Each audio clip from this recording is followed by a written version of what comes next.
sticks, trying to grab all the friends. We're back like we never left, on track like a treble clef. Skip a beat on the seventh rest, bring feast, we don't pass them over. We got the first fruits, no way to show us. This yoke is easy, this burns light. Even with a loud mouth trying to eat at the mic. Even if we down south, the humidity spike. Veils torn in two, so we gon' be alright. It's all grace till the Hoff goes off. Heretics better run till the top blows off. Got them all stood still like a jaw full of Botox. Time to break them down like a jaw on a blow pop. Don't stop, they're in need of it though. Through grace by faith, they could easily grow. New wave, new age, new way to see bro. Now one truth, life, one way to his throne.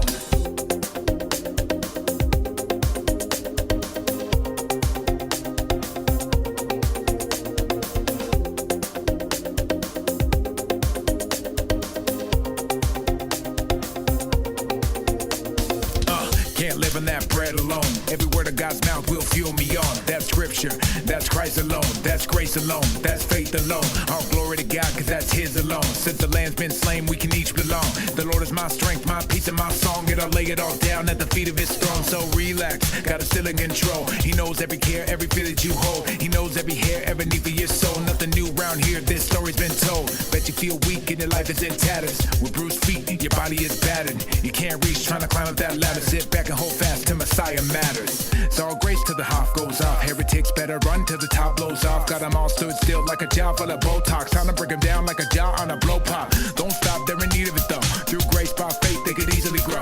New wave, new age, new way to see bro. Now one truth, life, one way to his throne. Bet you feel weak and your life is in tatters. With bruised feet, your body is battered. You can't reach, trying to climb up that ladder. Sit back and hold fast till Messiah matters.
It is Wednesday, December 6th, 2023. This is Messiah Matters number 452.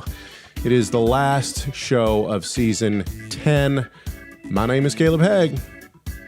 I'm amazed at that. Finishing season 10. That means our next show, Lord willing, should we have one, should he tarry for another week. I hope he comes back today. We need it. But nice. I'm Rob Vanoff, by the way. Yeah, man. So we've had, there's been no mixed reviews at all. No mixed reviews at all. People have emailed. People have commented. They say, keep the season 10 music. Do not change. I had a very heartwarming email from a person, and I thought, oh, this is, this is great. I'm reading along. It's like, we love you guys so much. We listen every week, blah, blah, this kind of stuff. And I'm thinking, oh, this is going to go into some like, please pray for me, or, you guys are such a blessing, blah, whatever. And then, and in the end, she's like, please don't change the music. Okay. Let's clarify. Does music mean the whole production? Or we have to do something to sprinkle some season 11 sauce on the existing, because you have the control, right? You have the master tapes, right? You can go in and I agree. I love it as it is, but I'm like, could we rearrange the backup vocal kind of thing, You guys never can tell what the evil mastermind has in store. I'll tell you this. I will tell you this. No matter what happens, no matter what happens, the season 10 music, as it is right now, will continue to be played throughout season 11. That's what I can tell you. Cool. That's what I can tell you. So I'm happy. Never fear. Never fear. We're going to, it's going to be good. Okay. I'm going to move my show notes over here so I can still see Rob when I'm looking at him. Okay. Well, no matter what, it's been a wild ride thus far. We've done 10 seasons. We could look back at some of our favorite parts. When this show started, it was just audio. When it started, we actually pre-recorded. We had breaks. Now I will say this is a great comment in the chat room. I started following Rob on Twitter, and he's just a menace to Catholics. So this last week, I'm trying to be loving but firm, right? That's what you're gonna do. You're gonna revel. You're gonna have a second Catholic Reformation because of Rob on Twitter. Boy, I haven't. Wow. Yeah, it's just all I can say is wow when it comes to people and their Catholicism. We're going to talk about this a little bit today. They really feel it's the one bastion of safety in a crazy world. And I agree with them that the world is crazy and upside down. I think what I'm hoping, as the Lord willing, if I continue to just kind of interact, is find some common ground of things that they don't like about the world. And they're going to have their little rationalities tied to, and my solution is follow the Pope kind of thing. And I'm wanting to just get in there and as much as you can do in a Twitter thing. We talk about the pendulum all the time. It doesn't matter what you are. It doesn't matter if you become a Calvinist, then, the pendulum swings and you're in the cage stage, then it swings back and you're, okay. Well, the pendulum for the Torah terrorist is strong amongst Torah observant people as well. But I will say that my personal pendulum is swinging right now. And so, in the past year and a half, 2 years, you guys have heard me talk a lot about the church and, hey, if you don't have a place to go to a Christian church, so on and so forth. I will say the more that I interact and the more that I'm, speaking with, especially Reformed brothers and sisters in the Lord, I have to say, I think that there is a significant amount of made up religion, even within evangelical circles. And that people hold on to their man-made traditions so hard. I've pushed, I know you've been pushing against the Catholics. I've just been unashamedly pushing. I know, I've seen. You're just you go in and drop a bomb. I don't understand why evangelicals would ever eat pork. God says don't do it.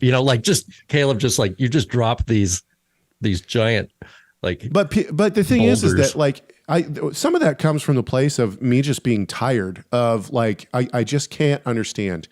The more I study God's law and the more that the more I understand it, the more I dive into it. And this isn't, I'm not just talking about the more Torah. you want to delight in it. And how can you delight in the Torah and say, oh yeah, well, yeah, here's the thing. I'm in the place right now where I'm delighting in the law so much that it is offensive to me. It is genuinely offensive to me that someone would be like, oh, well, you can totally eat pork. And the thing is, the Torah calls it an abomination. Exactly. So, but here's the other thing is that for me, this is where it's really, really coming down is that I'm seeing, and I see this even, so I'm reading 5 books right now. I'm slowly but surely, 2 pages a night, I'm reading Bonson's book by this standard. And the reason why is because I've referenced that book so many times, I figure I should actually finish it, right? But I got to some of the hard parts where he's talking about why these laws are done away with and all this kind of stuff. I'm reading another one by Roy Gain, which is the Old Testament law for Christians. I'm reading another one from Averbeck on the place of the law for Christians. So I'm reading all these books, right? And here's the thing. They all say the same thing, which is that the law is a reflection of God's holiness.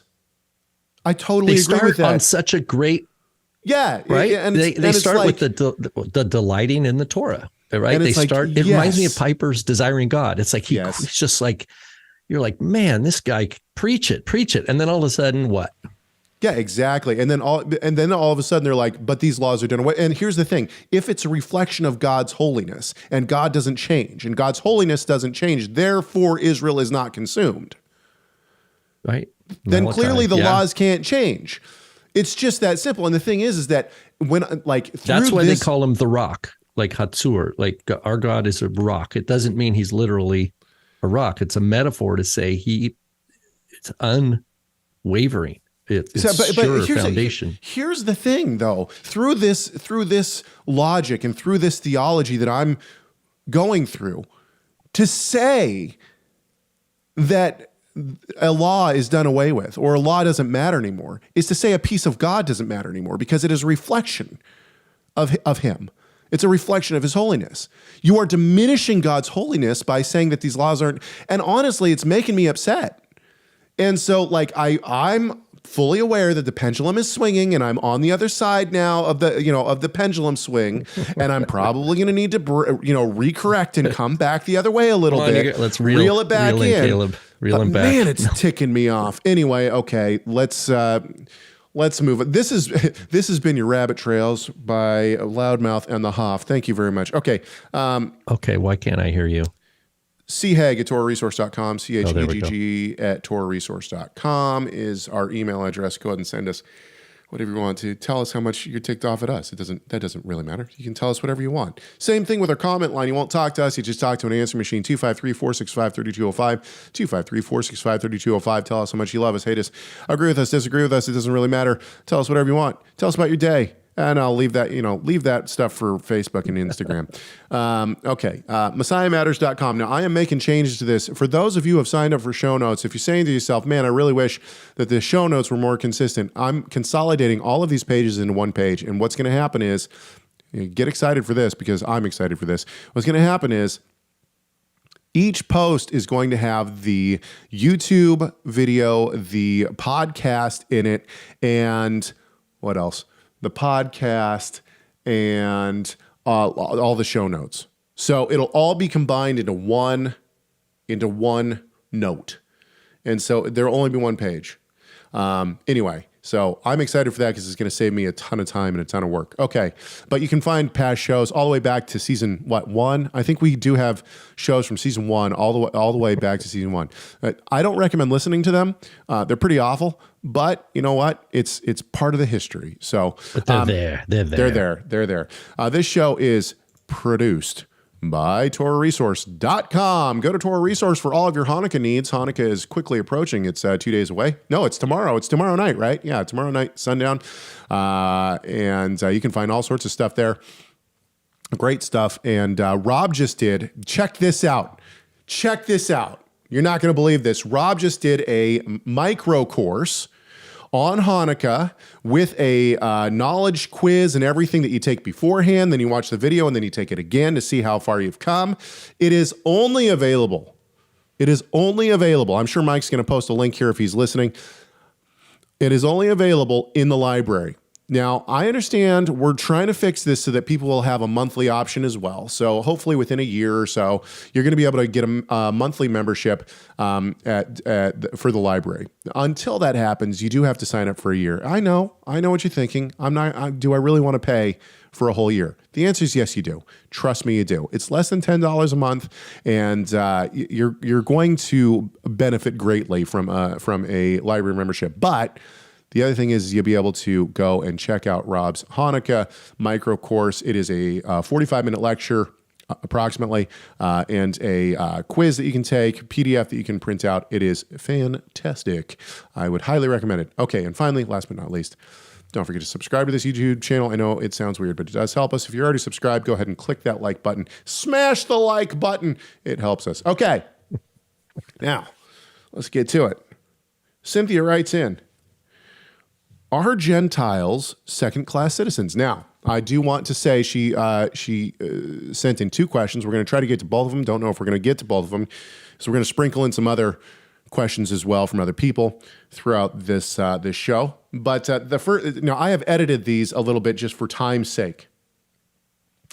So anyway, this is not the full. Thank you for posting those links, Mike. Okay, this is not the full email, but I told Cynthia that we'd be talking about this today. So if she's wondering why it's edited, that's why, for time's sake. So she says this. Now, I was told by a Messianic Jewish rabbi, there's your first problem, but nonetheless, I was told by a Messianic Jewish rabbi that a Gentile does not need to keep all of the Torah, just like a woman does not need to keep the laws of circumcision, and a single young lady is not under the law for marriage. There are laws that Gentiles do not need to follow because they are not under certain laws. For example, wearing tzitzit. They told me it is a Jewish identity, and it's not for Gentiles to do. If we want to, we can, but it's not something we have to do. Now, we're going to talk about this in a second, but I'm going to keep going because she gives another example. Another example for the whole second-class citizen is the idea of calling myself a Messianic Jewish believer, which I somewhat understand. I was born from a Catholic/Christian background. I didn't know about the Messianic movement until I was 14, starting high school. I want to follow the laws of God and keep his beautiful holidays and keep Shabbat and kosher laws. When others ask me what religion I follow, I usually say I follow the Messianic Jewish religion. But some Messianics say I am not a Messianic Jew because I was not born/raised Jewish. I'm a Messianic Gentile or a Christian. So for someone who is a Gentile, are we not allowed the same lifestyle as the chosen people? Okay. What was the name of the Cynthia. person? Cynthia. Say it again. Oh, Cynthia. Thanks, Cynthia. I appreciate it. This is perhaps one of the more heartbreaking emails we get. We see this all the time in the Messianic movement. This is one of the reasons. So TorahResource and my father, Tim Hegg, are what I would consider the outliers of the Messianic movement. If you watch, some people have sent me a video recently from a podcast called Two Messianic Jews. They try to distinguish the difference between Messianic Judaism and anyone else who doesn't believe basically what they believe. And in so doing, they say that anyone who believes in one law theology, that is that the Torah is for Jew and Gentile alike, are not Messianic Jews. Now, I strongly disagree with this. I think that is, theologically, I think that is incorrect. Because I don't think that Messianic Judaism is necessarily a theology. I think that it's a practice. Messianic Judaism is a practice. And the reason we can say this is because if you look at the MJAA, if you look at the UMJC, if you look at many other forms of Messianic Judaism, the Messianic Baptist, the Messianic Southern Baptist, so on and so forth, what you get is a wide range of belief, people who have all sorts of different theologies. And so what the podcast Two Messianic Jews want to do is they want to now define Messianic Judaism as a theology. I think that this is incorrect. Messianic Judaism is a practice. It is attempting to practice the laws of Torah according to what Rabbinic Judaism has set forward in some way, shape, or form. Now, there's all sorts of scales on that, but that's how I see Messianic Judaism. Rob, I saw that you wanted to say something. I'm going to let you jump in here. Go. I just wonder, we met those guys a couple years ago. Did we meet them maybe in Denver or something? Yeah, I think they were there this year too. I got one of their cards. It's almost like I think that they are the anti Rob and Caleb. Like they started. Like we're what other podcasts are there that are teaching one Torah, like from a robust, like language, historical, understanding and rootedness. I don't know of any, but yeah, if the religion is one where, yeah, we ordain Messianic rabbis, we believe the oral Torah is for Jews. Right. We dabble in the Talmud. Yeah, and you're a part of Yeshua's flock. I would say it's not a good place. I mean, it's not a good place for you. Why? Because they are in the same way that we see in different denominations. They're putting traditions ahead of the Word of God. I mean, it's really that simple.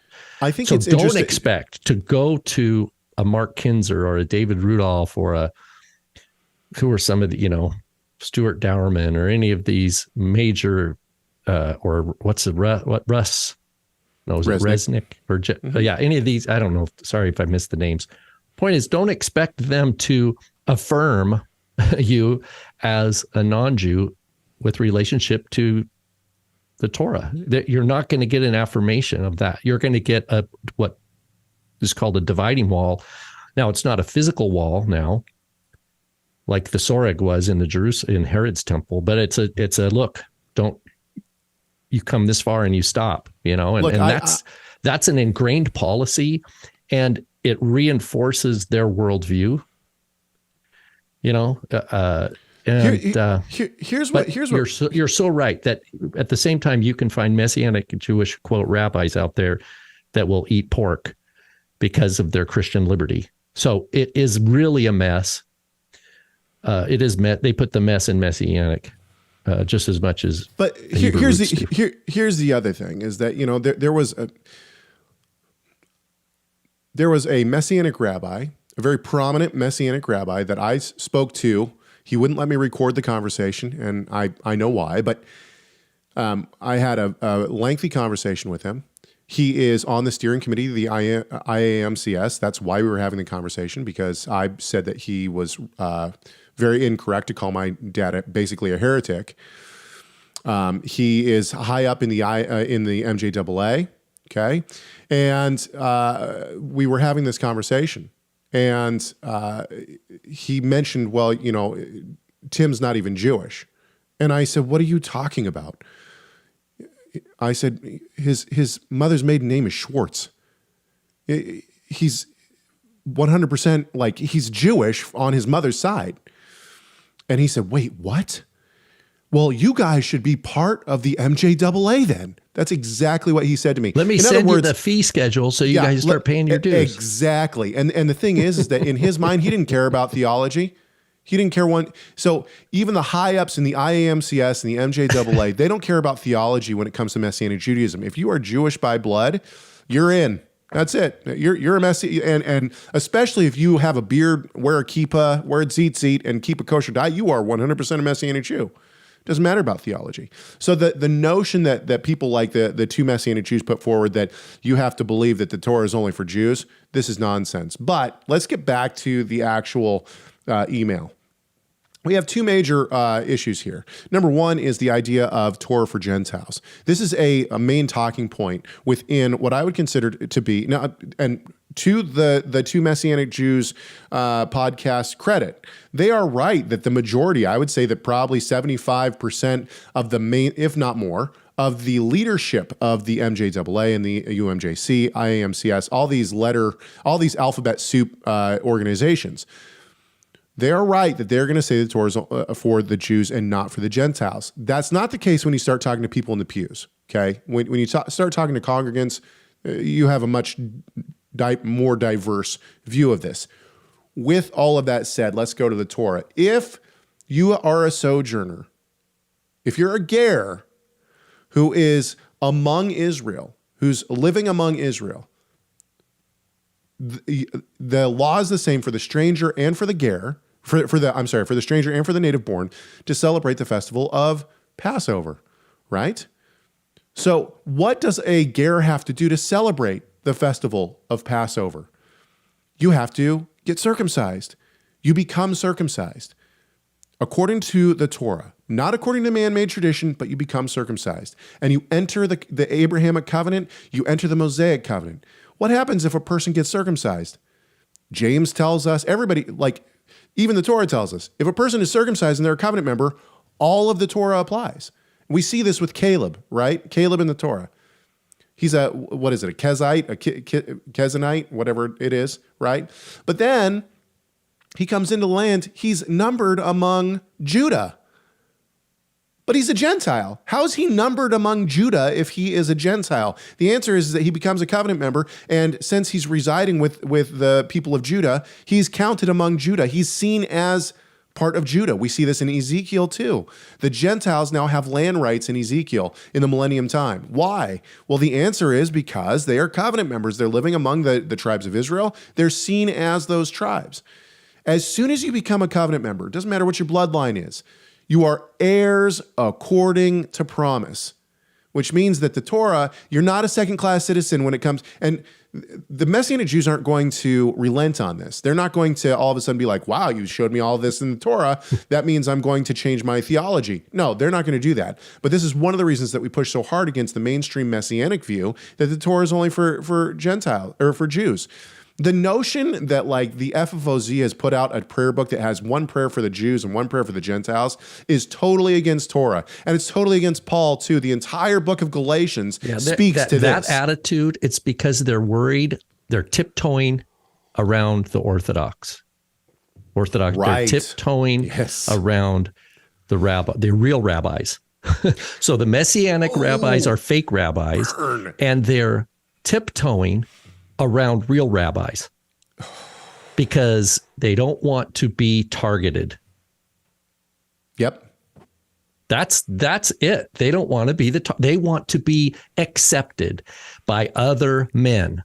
We got to get you a mic. Fear of man ahead of fear of God. And that's what Galatians is all about. He says, what good is it? How can I be a servant of Messiah and be afraid of other people? You can't. Am I trying to please men or God? That's what Paul says in Galatians 1, I think, verse 10. And it sets the stage for his whole point in Galatians is if you're behaving out of fear of man, you're going to build man-made religion. If you're behaving out of fear of God, you are in the line of the prophets. And they persecuted, the prophets were before you, like Yeshua says. But blessed are you, right, when they persecute you for my name's sake. For so they persecuted the prophets who were before you. Great is your treasure in heaven. But these guys, it's like they're pursuing treasure on earth. And they want to please unbelieving rabbis. I don't know. Tell me a better motivation. Because the very idea that they want to ordain rabbis means they want to be like unbelieving rabbis. It's not believing rabbis that the Orthodox are trying to be like. It's the Talmudic rabbis that the believers who are drunk the Kool-Aid want to be like them. They want to be like something that's not from the scriptures. The Messianic Candyland. The Rabbinic Candyland. They want to come out with all the, yep. Yeah, yeah. So that's why you get Shapira quoting like Kabbalistic literature and all the, like how many times does he say these great rabbis and, these same great rabbis who believe in reincarnation and perfectibility of man by keeping the commandments and that you can hasten the Messianic age through tikkun. Dude, yeah. Woe to Messianic rabbis. Fear God. The beginning of wisdom is fear of God. I'm completely with what you're saying. Yes. But we've maybe changed the lanes from. No, I don't think we have. In fact, I think that this is the answer to Cynthia's first question, and the answer is no. The notion that the Torah is not for you is exactly what Paul is speaking against in Galatians. I've said this before. I'll say it again. Messianic Judaism has this same mentality that Judaism has, which is bloodline superiority. I'm Jewish by blood, and therefore I'm better than you. Right? But the point that Paul makes is no, you are a covenant member, heirs according to promise. Don't let you are a child of Abraham, and therefore you are a covenant member, and therefore the entire covenant applies to you. Don't let anyone say that they're better than you because of bloodline. That's racism. Okay, with that said, let's go to her second question. Now we've talked about labels ad nauseum on this show so many times, I don't want to get into it too much. If you, Cynthia, want to call yourself a Messianic believer, a Messianic Christian, a Messianic Jew, whatever you want to do, that is up to you. And those are the issues that you're going to come against, because you can have Messianic Jewish people say, well, you're not Messianic, you're not Jewish, whatever. What I would say, and I mean, everyone in the chat room knows the mind boggle that I've had on this one. Do I call myself a pronomian Christian? Do I call myself a Christian? Do I call myself a Messianic? Do I call myself a believer, a Torah observant believer? I mean, the list goes on and on and on and on and on. And, honestly, I think a lot of it comes down to who I'm talking to. If I'm talking to a Christian, most of the time now these days I say, well, I'm a Christian, but I believe. There's always a but, right? And so with that said, I don't think that you're going to get much traction from using words like Messianic Jew or Messianic Judaism. It depends. And it also depends where you're at. When my father says, well, I'm a Messianic Jew, it makes sense. It makes sense whether or not people agree with it or not.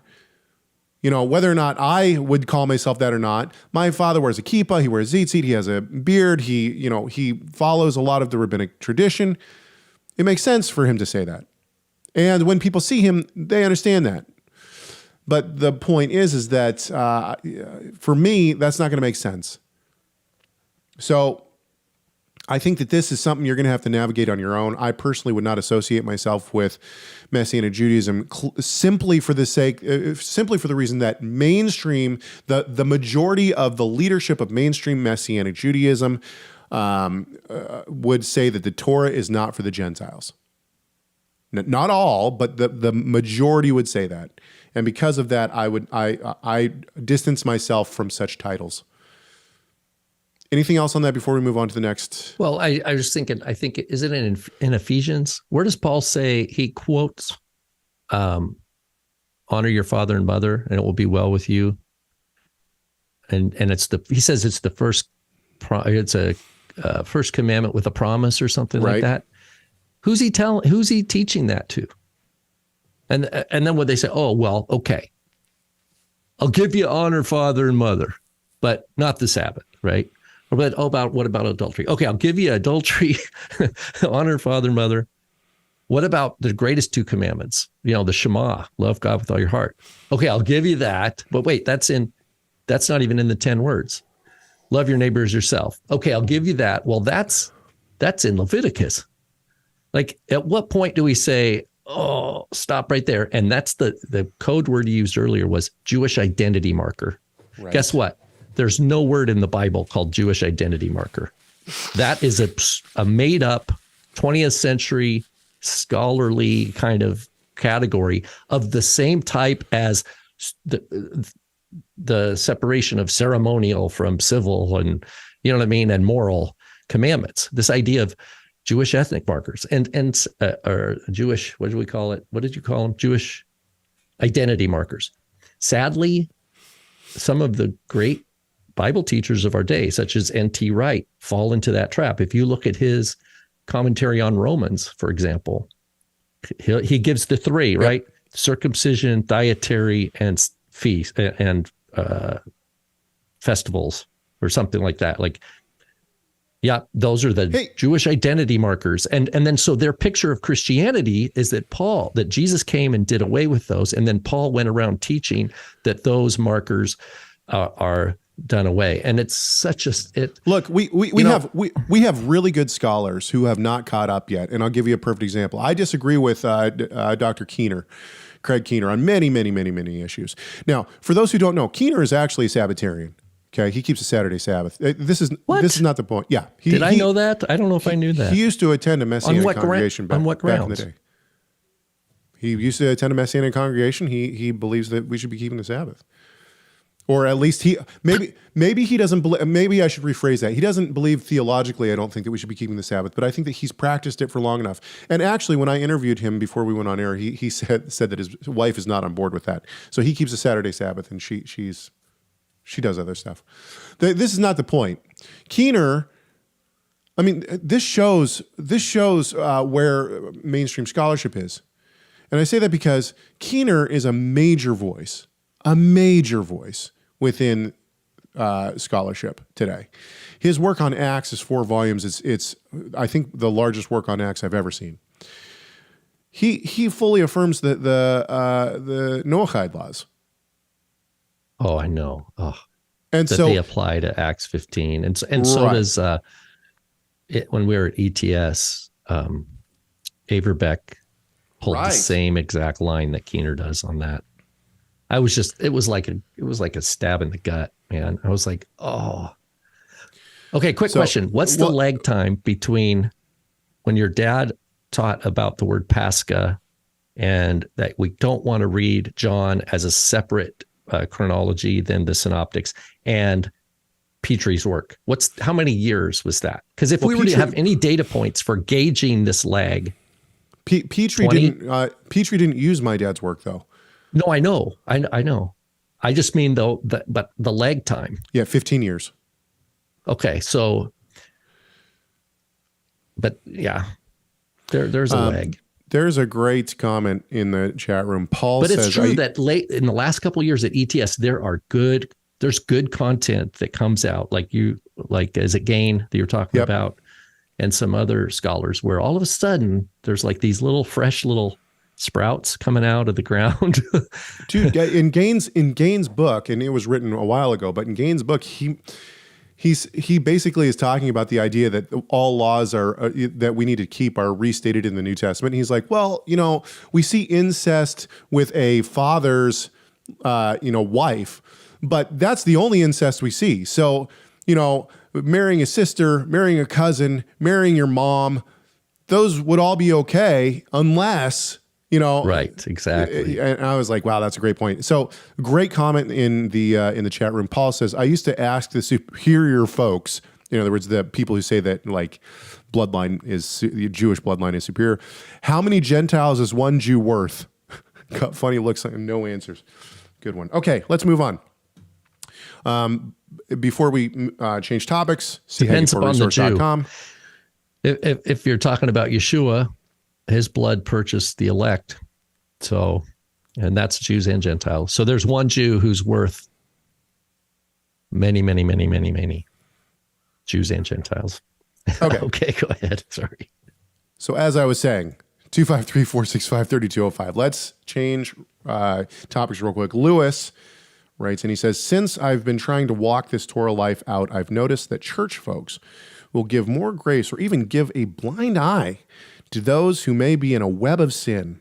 But if someone says that they're trying to keep the commandments, you're the one looked at as if you're in sin and even shunned. My question is, why do you think that's so? I'll tell you why. I have two reasons for this. And then can I give you mine? I think that it hits them in the gut. It challenges it is a challenge to their faith because, right? They don't want to go there because it would mean their own life needs transformation. Go ahead. I interjected, Caleb. Go ahead. I got two of them. That's one of them. I think number one, you tell somebody, hey, you can't eat bacon anymore. Now they have to change. Them's fighting words. Yeah, they don't want to do that. They're not. The funny thing is that a lot of evangelicals, they need the Bible to say that those things are okay because they're not willing to change. That's one. Now, not everyone. That's why the theology has to be God changed. Right. The theology has to be God changed so we don't have to. Right. And that's exactly opposite what Caleb cited at the beginning of, Matthew or Malachi. Yep. The second reason, though, and I'm not going to throw every Christian who believes that the Torah has been done away with under that bus, because I think that we do have some good Bible-believing Christians who are not in that place. But the second reason is this: tradition.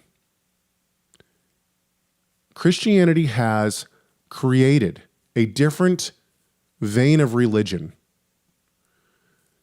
that says, oh, well, we're part of a different covenant, even though the covenant stipulations are cited in Jeremiah 31 and following, right? The Torah, the law of Moses, is written on the heart.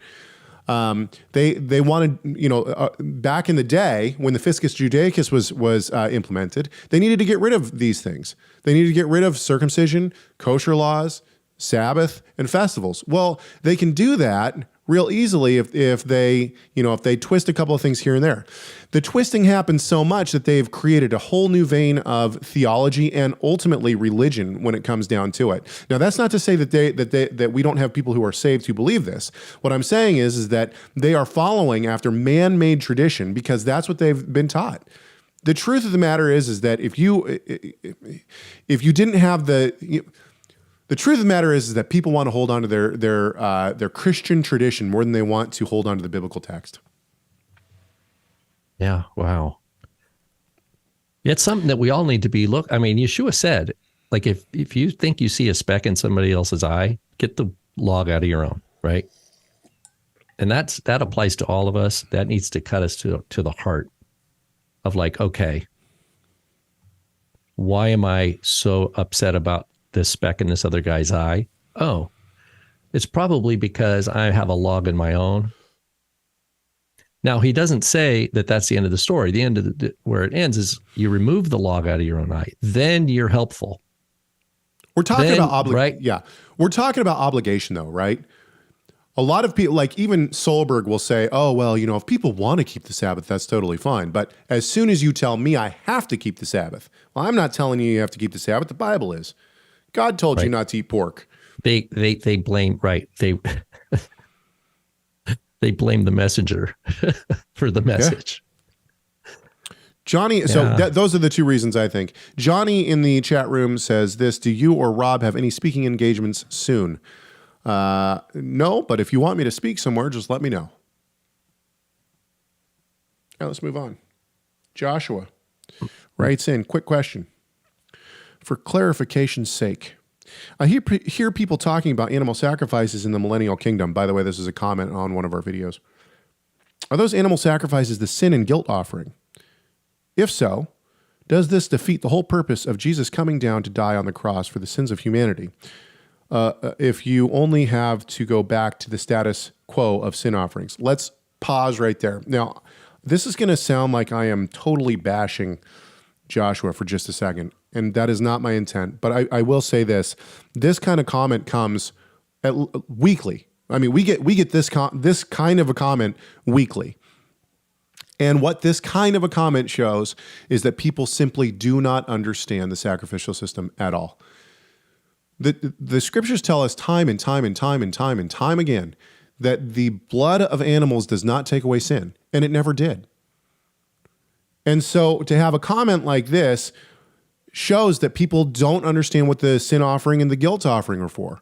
I think that has to do with the plank in our eye of Western Judeo-Christian tradition, like you were talking about earlier. In other words, the idea of animal sacrifice has developed to where people, the default position is that it's abhorrent.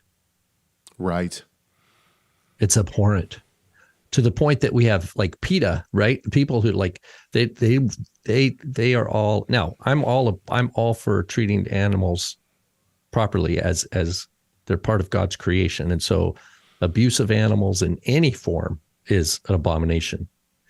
Especially like when you get the feeding lots and all the things where it's okay. I'm against all that, but the people who say, oh, that an animal's life is no different than a human life, and you can't kill something, right? They're totally. I don't think that's that's not where this is coming from, though. I know. I kind of stretch too far in that direction. It's the idea of, but there's an abhorrence to Western Judeo-Christian. Oh, animal sacrifice. That's my thought. I think that this question comes from a place, and not just Joshua. I think that this question for people comes from the idea that people think that when you went to the temple and you sacrificed an animal, it atoned for your sins. Oh, right. Okay. So what you're getting at is people don't understand the function of a sin offering. Right. They think that, in the Old Testament times, if I sinned, I'd take a sin offering and then I'm good. Then after the cross, Jesus was the, quote, giant capital S, capital O sin offering, and therefore no more sin offerings, because what was accomplished in olden times by blood of animals was accomplished by Yeshua once and for now all no by more. Christ. Right. And here's the Okay, I problem hear with what that. you're saying. Here's the problem with that. Number one, if the blood of bulls and goats took away sin, which the scripture specifically says it did not, but if it did, then there was no reason for Christ to come. Are you telling me that the Father would send his only begotten Son to die in a horrific way just so that we weren't inconvenienced to take sacrifices to a temple? That's moronic, number one. Second of all, the scriptures clearly say that that's not the case. Sacrifices never took away your sin. It never paid the price. There is a temporal aspect. It is a sign of what God does in the heavenly place for once and for all. So what happens continually on the earth, what does that accomplish? Let's talk about that for a second. First of all, Ezekiel does tell us that the prince will offer sin sacrifices for him and for the nation of Israel. This is really one of the reasons that I changed my view on who the prince is in Ezekiel 40 through 48, 46. And the reason why is because I believe that now you can go back to old shows and hear me say that I think that was the Messiah. I think that the prince is actually the high priest that is serving in the time of the millennium. We could talk about that at a different time. Ultimately, the point is that there are sin sacrifices offered again in this millennium temple. And the reason why is because there is still such thing as clean and unclean. If you want to enter the temple complex, you cannot be ritually unclean. You have to be ritually clean. And these sin sacrifices, these guilt offerings, they do something for the practitioner to come in and to do things temporally. They make us clean. They temporally make the individual able to worship in that space again. It has nothing to do with your sin that you actually owe in the heavenly place. The only way that can be reconciled is through the blood of something that is eternal in both directions. The blood has to have a no beginning or ending. The life of the blood has to have no beginning, no ending. And this is one of the reasons that it is absolutely necessary for our understanding of salvation, for Christ to be Yod-Heh-Vav-Heh, to have no beginning and no end. Because if he had a beginning, then guess what? His sacrifice doesn't cover sin in both directions. And so he's the guarantor of the covenant. He's the one that guarantees. Right. I mean, even back to Genesis 15, it's God who goes between the pieces. Abraham can't. Or Avram at the time, he's like Adam was, he's the Tardema. He can't even move, and so that means God took it upon himself of cutting the covenant and then being the guarant. Is it guarantor? Is that the word? The guaranteer. Tanner, the one for the win in the chat room. It's like it's absolutely all on his shoulders. Tanner in the chat room, for the win right here. Animal sacrifices and the ashes of the red heifer sanctify for the cleansing of the flesh, Hebrews says. Exactly. So it cleanses the flesh. It does not. And we also see, according to things like the Yom Kippur sacrifice, it reconciles the nation as a whole unto God. All covenant members as a whole. Now that does not help the individual, right? But the nation as a whole now can be reconciled to God.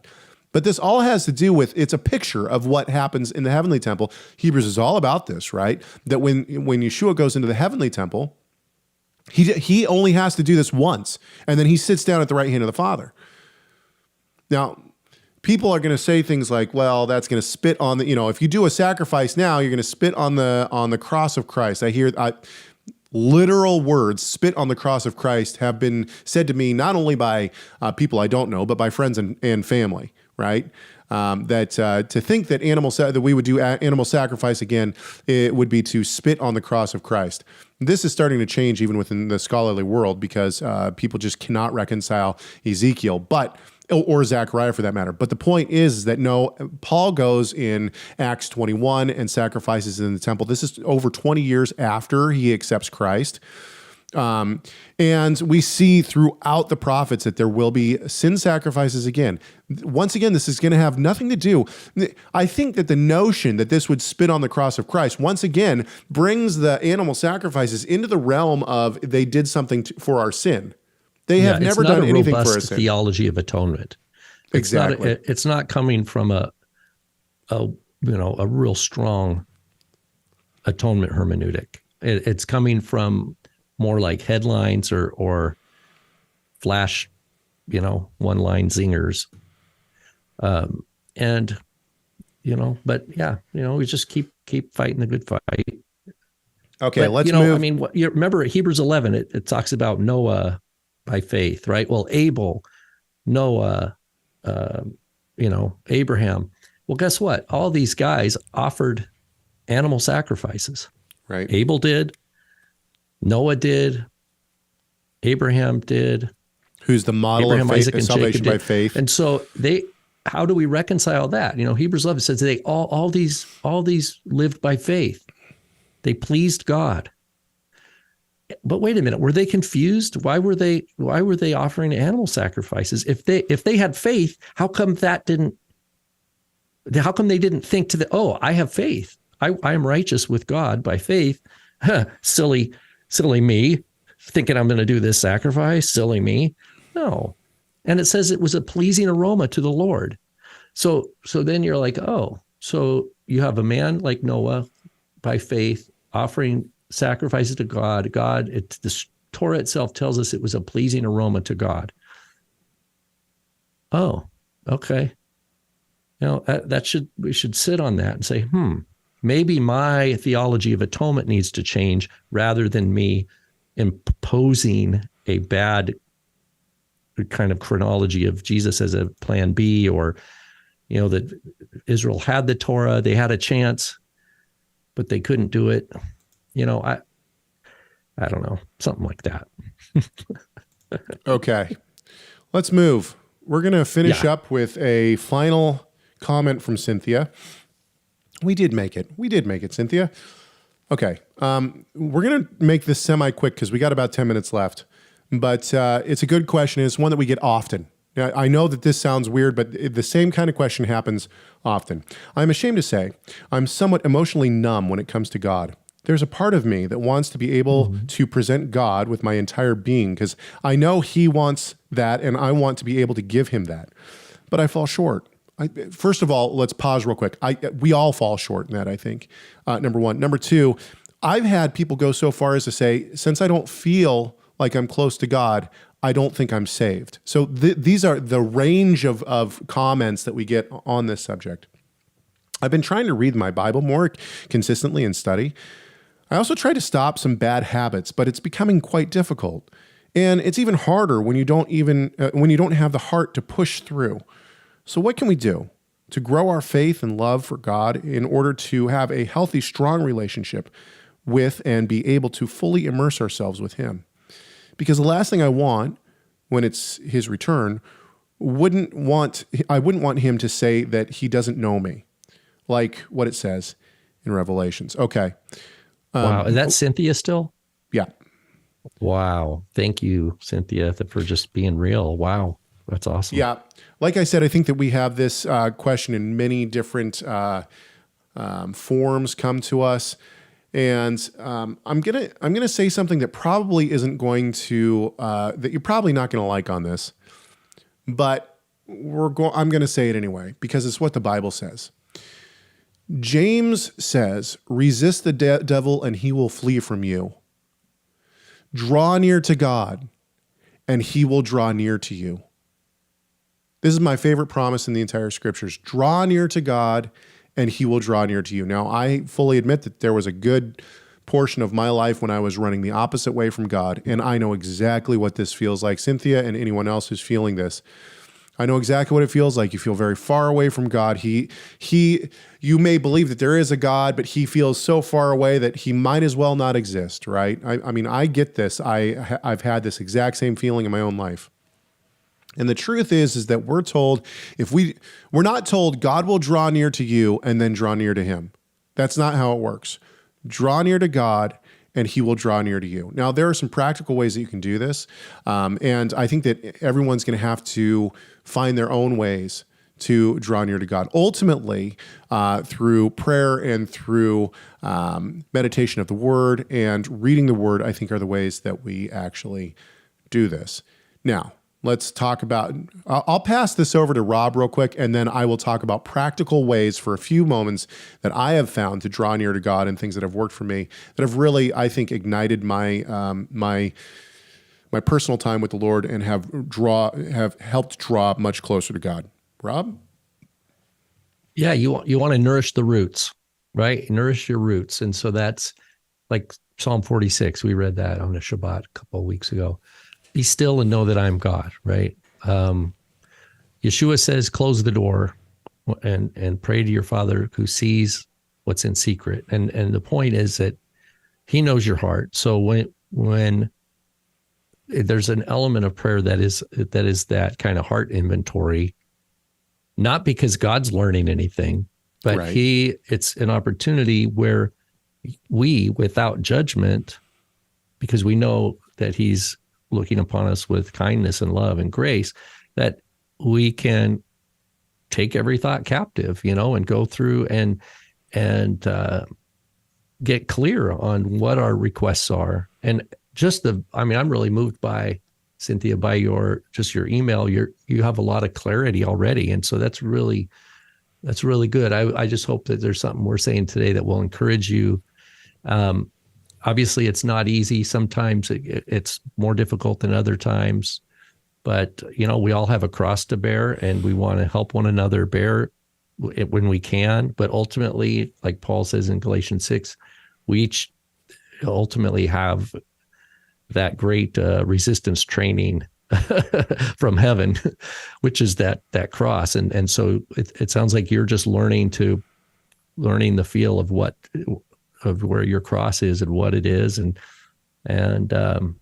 But of course, leaning on Yeshua, knowing that he's your Redeemer, that you don't have to judge yourself. And if you're condemning yourself in your thoughts or judging yourself in your thoughts, just kindly, by the Holy Spirit, I just pray that you would just remember that just to knock that off and just say, okay, Lord, it's not like we're going to do some great work and God's going to say, hey, wow, you've earned more love now. I love you more now. God's not going to love us more in 1,000 years than he did before creation, right? It's a different continuum. And so we want to when we're, like Caleb said, prayer, abiding in the word, is just remember that we're not earning. We do want to be transformed, like Paul says in, Romans 12 and elsewhere. We want our mind to be renewed. And like we talked about at the very beginning of our episode, that delighting in the Torah, it's all through the Psalms, delighting in his word. And part of that is delighting in learning his love for us, and that he redeemed us out of his love, not out of anything we did to earn his attention. And anyway, that's a lot of words, but I hope that there's something in here that we're talking about. And thanks just for being real and just sharing that with us. That's. I'm gonna try to do this in under 5 minutes. Here are some of my suggestions to people who feel like they're in this place, and ways that I think that you can draw near to God. Now, I'm going to start with a person who may have time, and that sometimes, especially, I get it. I have a full-time job. I have 4 children. I exercise every day. My wife exercises every day, and somebody has to be with the kids, so I have to take time to let her do that. Time is an issue. I get it. Let's pretend that you have time that you can set aside in the morning. This may be waking up an hour earlier. It may be going to bed an hour later. It might be so someone gave some great advice to mothers one time that I was listening to. He said, if you have another mother or another couple mothers, who need time with the Lord. You get to a place, maybe it's a church building, maybe it's a house, whatever. One mother watches all the kids while the other has a half an hour to be able to do devotions or whatever, and then you switch. So, I mean, there are ways that you can find time to be with the Lord, and I think that's carving out time to be with the Lord, no matter what your situation is, I think is vital. And this is the first step in drawing close to God. So that's number one, is find time to be with the Lord, and maybe it's 20 minutes, maybe it's 30 minutes, maybe it's an hour. When I first started my daily devotion time, I was maybe 20 to 30 minutes, and it was hard for me to fill that time. I didn't know what to do. Now I'm at an hour, and if I get an hour and a half to 2 hours in the morning, that time is all totally filled. I'm even wishing that there was longer by the time I'm done with it. And some of that comes from training. People training you how to do devotions. And when I was a kid, we would sit down as a family, we'd do family devotions, and we would read one chapter out of the Bible. We'd pray for maybe 5-10 minutes. That was it. That was what we did. And so when I became an adult and I started doing my own personal devotions, that's exactly what I did. I would sit down, I'd read a chapter of the Bible, I would pray for a couple minutes. That was it. So I really had to retrain myself how to do these things. So let's talk about how can we fill time with the Lord that's going to be beneficial to us. Number one, I would say get a planner of some kind. There are apps for this, but you can also find. I actually have I found a planner that has notes on one side, and then it does have times, like 2 columns on this side, but I use it as a prayer journal. And what I do is I have a left column where I write down whatever is in my mind, my friends, family, whatever. And then I move people from that column, or I place people in the left column that are emergency list. So I have a weekly emergency list. Those people are prayed for every single day. So I try to get through the left column in 1 week, and I try to get through the right column in every single day. And then anybody who goes into the right column, I write down what's going on the right-hand page.